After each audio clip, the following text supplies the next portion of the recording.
സർക്കാരിനെതിരായ ഒരു ഡിസൈൻ നമ്മൾ ഉണ്ടാക്കുന്നു, ഒരു പ്ലാൻ നമ്മൾ ഉണ്ടാക്കുന്നു, ഗൂഢാലോചന, കരിവാരിത്തേക്കാൻ, എന്ത് കരിവാരിത്തേക്കാൻ എന്ന് തുടങ്ങിയ ആ സ്ഥലത്ത് നിന്ന് കോടതിയിലേക്ക് ആ കുറ്റപത്രം എത്തിയപ്പോൾ POCSO, juvenile justice, criminal conspiracy എന്ന് വേണ്ട ഈ ഭൂമി മലയാളത്തിൽ എന്തൊക്കെ ഇതിൽ കൂട്ടിച്ചേർക്കാമോ അതെല്ലാം കൂട്ടിച്ചേർക്കാനുള്ള ശ്രമം ഈ പോലീസിന്റെ ഭാഗത്ത് നിന്ന് ഉണ്ടായിരുന്നു 400 പേജുള്ള ഈ കുറ്റപത്രത്തിൽ. പക്ഷേ വാദിച്ചു വന്ന അവസാനം നിന്നത് ഒരേ ഒരു പോയിന്റിലായിരുന്നു.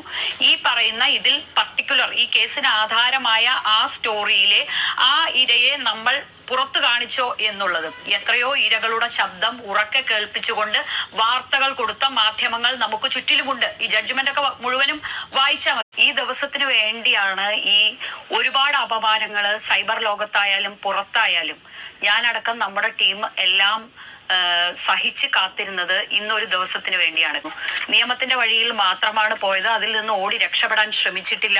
പിണറായി വിജയന്റെ ആഭ്യന്തര വകുപ്പെന്നോ പിണറായി വിജയന്റെ പോലീസ് ഉദ്യോഗസ്ഥരെന്നോ CPM പറയുന്നത് കേൾക്കുന്ന ഉദ്യോഗസ്ഥരെന്നോ നമ്മൾ ആരോപണം ഉന്നയിച്ചിട്ടില്ല. പോലീസ് ഉദ്യോഗസ്ഥര് അന്വേഷണം, ക്രൈംബ്രാഞ്ച്, പ്രത്യേക സംഘം ഉണ്ടായിരുന്നു.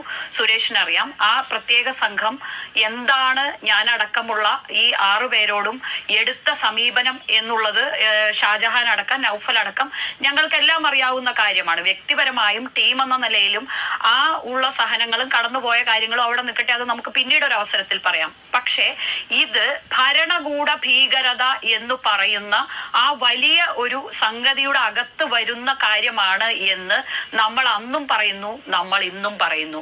ഭരണകൂട ഭീകരത എന്ന് പറയുന്നത് മാധ്യമങ്ങൾക്ക് നേരെ നടക്കുന്നത് നരേന്ദ്രമോദിയുടെ ഭരണത്തിന് കീഴിലാണ് എന്ന് പറയുന്ന ഇടതുപക്ഷം കേരളത്തിൽ നമ്മളോട് കാണിച്ചത് ഭരണകൂട ഭീകരതയാണ് എന്നതായിരുന്നു നമ്മൾ പറഞ്ഞത്.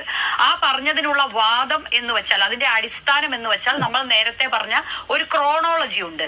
ഈ ഒരു പരാതി ഉണ്ടാക്കാൻ വേണ്ടിയുള്ള ഉണ്ടാക്കൽ, അത് ഉണ്ടാക്കി കൊണ്ടുവന്ന് ഈ പറയുന്ന CPM-ന്റെയും ഭരണപക്ഷത്തിന്റെയും സകലമാന സംവിധാനങ്ങളും ഉപയോഗിച്ച് ഒരു ഭരണകൂടം ഒരു മാധ്യമ സ്ഥാപനത്തെ വളഞ്ഞിട്ട് പിടിക്കാൻ ശ്രമിക്കുന്നു. എന്തിന്? കേരളത്തിലെ നമ്പർ 1 വാർത്താ ചാനലാണ് നമ്മുടേത്.